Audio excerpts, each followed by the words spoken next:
বন্ধুরা, আশা করি তোমরা সবাই খুব ভালো আছো। আজ আমি চলে এসেছি আবার একটা নতুন ব্লগ নিয়ে তোমাদের কাছে। আমি লাস্ট ব্লগে দেখিয়েছিলাম যে আমরা এই হাঁড়িটা কিনেছি, যে আজকে আমরা বিরিয়ানি বানাবো বলে, because of a special occasion. তো চলো সেই ভিডিওটাই তোমাদের সাথে শেয়ার করবো যে আমরা এই বিরিয়ানিটা কীভাবে বানাচ্ছি। তাহলে চলো শুরু করা যাক। সরষের তেলটা বেশ খানিকটা গরম হয়ে গেলে তাতে আমরা গোটা জিরে দিয়ে ফোড়ন দিয়ে দেবো। এরপর একটা স্টার অনিস, একটা জয়িত্রী আর একটা জায়ফল, এগুলো গোটা গোটা গরম তেলে দিতে হবে। এরপর এই পেঁয়াজটার পুরো 3% আমরা এখনই দিয়ে দিচ্ছি, আর 1% রেখে দিচ্ছি পরে ব্যারিস্তা বানানোর জন্য। দেওয়ার পর ফ্লেমটা একটু বাড়িয়ে দেবো হালকা। পেঁয়াজের রঙটা যতক্ষণ না ঠিকঠাক সোনালি হচ্ছে ততক্ষণ আমরা এটাকে ভালো করে ভেজে নেবো। এরপর 1 চামচ নুন পরিমাণ মতো বা স্বাদ অনুসারে আমরা দিয়ে দেবো এর উপরে। পেঁয়াজটা যখন এরকম ডিপ ব্রাউন কালার চলে আসবে তখন আমরা আগে থেকে গরম করে রাখা এই জলটা এতে দিয়ে দিচ্ছি। জল আর পেঁয়াজটা যখন ফুটে যাবে তখন এতে আমরা 2 থেকে 3 চামচ কাশ্মীরি লাল মির্চ দিয়ে দেবো, যাতে একটা ভালো লাল টকটকে কালার চলে আসে।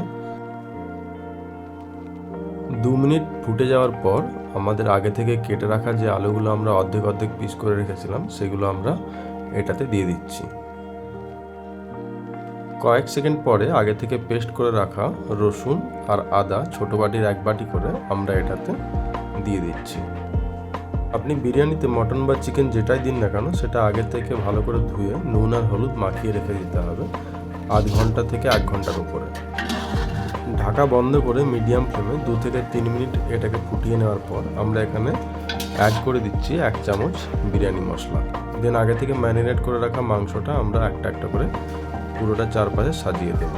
আর এই মাংস দেওয়ার সময় সবসময়, বা মাংস বা মাটন যেটাই আপনি দিন না কেন, সবসময় একটা জিনিস ধ্যান রাখবেন যে একটার সাথে একটা মাংসের ওপরে যেন চেপে না যায়।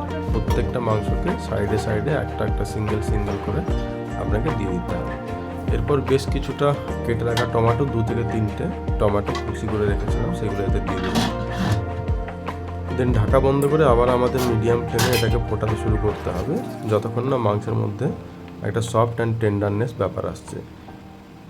মাংসটা সেদ্ধ হওয়ার ফাঁকে আমরা একটা অন্য বার্নারে 1 হাঁড়ি জল বসিয়ে দিচ্ছি। তাতে 1 চামচ নুন, একটু লেবুর রস আর গোটা গরম মশলা দিয়ে দেবো। দিয়ে জলটাকে ভালো করে 2 থেকে 3 মিনিট ফুটিয়ে নিতে হবে। মার্কেট থেকে আপনি বিরিয়ানির জন্য যে চালই আনুন না কেন সেটা মোটামুটি আধা ঘন্টা বা 20 মিনিট আগে থেকে আপনাকে জলে ভিজিয়ে নিতে হবে, যাতে এর আউটার পোর্শনটা একটু সফট হয়ে যায়।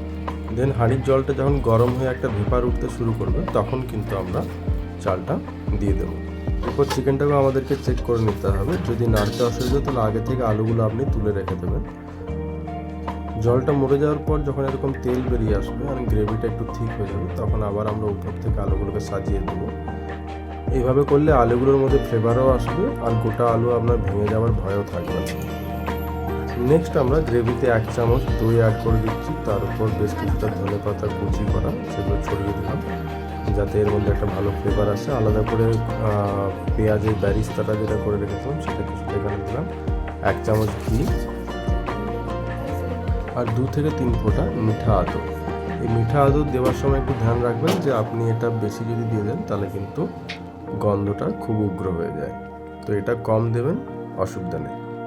এরপর আমরা স্টিম করা রাইসটা আমরা এর উপরে একটা একটা করে একটু একটু করে ছড়িয়ে দিচ্ছি। রাইসটা যখন আপনি ফোটাবেন তখন একটা জিনিস সবসময় মাথায় রাখবেন যে জলে আমি যে চালটা ফোটাচ্ছি সেটা 70% ফুটবে, বাকিটা কিন্তু এখানে বিরিয়ানির সাথে দম দেওয়া হবে। এরকম একটা লেয়ার তৈরি করার পর আমরা হাফ বাটি কাঁচা দুধ এর সাথে অ্যাড করছি।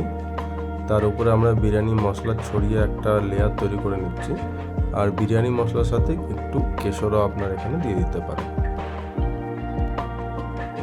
বাকি পেঁয়াজের পুরো ব্যারিস্তাটা আমরা এখানে এখন ইউজ করে নেব, আর তার সাথে আমরা দিয়ে দেবো আমাদের কুচি করে রাখা ধনেপাতা। আর একবার এগুলো দেওয়া হয়ে গেলে তার উপরে আপনার 2 থেকে 3 চামচ দেশি ঘি এর উপরে ইউজ করবেন। কখনও আপনার ব্র্যান্ডেড ঘি যদি আপনি ইউজ করেন তো সবসময় চেক করে নেবেন যে অ্যাকচুয়াল আমাদের ঘিয়ের যে ফ্লেভারটা সেটা যেন আমরা পাই। এরপর কোনো হাতা বা খুন্তি দিয়ে এরকম মাঝে মাঝে আপনার একটা ভাগ করে দিতে হবে, যাতে নিচ থেকে যে ভেপারটা হবে সেটা যেন ইজিলি চারিদিকে সার্কুলেট হয়। চিকেনের গ্রেভিটা থেকে যখন তেল বেরিয়ে গেছে তখন বেশ কিছুটা গ্রেভি আমরা তুলে রেখেছিলাম, সেটা এখন আমরা এর উপর থেকে ছড়িয়ে দিচ্ছি। আর এই পুরো প্রসেসটা কমপ্লিট হয়ে গেলে বাকি যে রাইসটা থাকবে সেটা আমরা এর উপরে চাপা দিয়ে পুরো লেয়ারটাকে ঢাকা দিয়ে দেবো। এরপর এই পুরো লেয়ারটার উপরে আপনি 1 থেকে 2 কাপ দুধ অ্যাড করে দিন, আর তার সাথে 1 থেকে 2 ঢাকনা কেওড়া জল। দেন লাস্টলি আমরা আগের যে লেয়ারটা তৈরি করেছি সেটারই আমরা সেম প্রসেস এখানে রিপিট করছি। প্রথমে কিছুটা গরম মশলা উপর থেকে ছড়িয়ে দিচ্ছি, দেন বাকি যে ব্যারিস্তাটা বেঁচে আছে সেটাও আমরা এখানে শেষ দিয়ে দিচ্ছি, আর কুচি করা ধনেপাতা সেটাও আমরা এখানে শেষ দিয়ে দিচ্ছি। দেন ওপর থেকে একটু খোয়া ক্ষীর আর একটু দই ওপর থেকে আপনি ছড়িয়ে দিন, আর এরপর কিছুটা বিরিয়ানি মশলা ওপর থেকে আমরা পুরোটা সার্কেল করে ছড়িয়ে দেবো।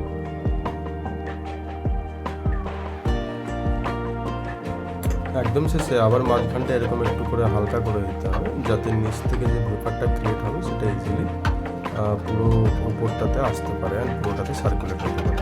তাহলে চালগুলো খুব ভালোভাবে আপনার যে সফটনেস থাকে সেটা চলে আসবে, আর ভেতর থেকে কোনো কিছু হার্ড থাকবে না। বাস এটা করলেই পুরো বিরিয়ানি আপনার সেট। এরপর নর্মালি ঢাকাটা উপর থেকে আমরা চাপা দিয়ে 20 থেকে 25 মিনিট লো টু মিডিয়াম ফ্লেমে দম দিয়ে নিতে হবে। কেমন হয়েছে বলো? কেমন হয়েছে?